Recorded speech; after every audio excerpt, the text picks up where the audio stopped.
మేషరాశి వాళ్ళకి ఈ వారం అంతా కూడా అద్భుతంగా యోగిస్తుంది. 6 గ్రహాలు యోగిస్తున్నాయి. దీనివల్ల ఫైనాన్షియల్గా గ్రోత్ ఉంటుంది, మెంటల్ గ్రోత్ ఉంటుంది, ఫిజికల్గా కూడా ఆరోగ్య సమస్యలన్నీ తగ్గిపోతాయి. కుటుంబ సమస్యల విషయంలో అన్నిట్లోనూ పరిష్కారం, ఉపశమనం ఖచ్చితంగా కలుగుతాయి. ఇంకా సమస్యలు ఉన్నాయి మీ జీవితంలో అనుకుంటే ఖచ్చితంగా మీ ఇంటర్నల్ జాతకంలో D1, D9 చార్ట్స్లో ఎక్కడో దోషం ఉండే ఉంటుంది. దానికి సంబంధించిన పూజలు ఆచరించండి, వెరీ షూర్ దాని నుంచి బయటకు వచ్చేస్తారు. ఇక వృషభ రాశి వాళ్ళకి 4 గ్రహాలు యోగిస్తున్నాయి. చేసేటువంటి పని విషయంలో అంటే జాబ్ అయినా, బిజినెస్ అయినా, కెరీర్ పరంగా ఒక గ్రోత్ అనేది ఖచ్చితంగా కనబడుతుంది.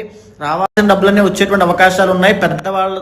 పెద్దవాళ్ళ యొక్క సహాయ సహకారాల వల్ల, వాళ్ళ యొక్క అభినందనల వల్ల ఒక ప్రమోషన్ రావడము, లేకపోతే ఇంకా చెప్పాలంటే ఈ వారంలో చంద్రబలం అనేటువంటిది, ఈ వారంలో చంద్రబలం మధ్యవారం నుంచి పెరిగే అవకాశం ఉంది.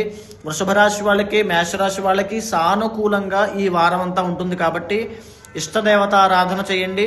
ఇంకా ఏదైనా సమస్యలు ఉంటే మీ ఇంటర్నల్ జాతకంలో చూసుకోండి. ఖచ్చితంగా ఏదైనా దోషం ఉంటే దానికి సంబంధించిన పూజలు చేస్తే ఏ పనైనా వెరీ షూర్ ఖచ్చితంగా అయిపోతుంది.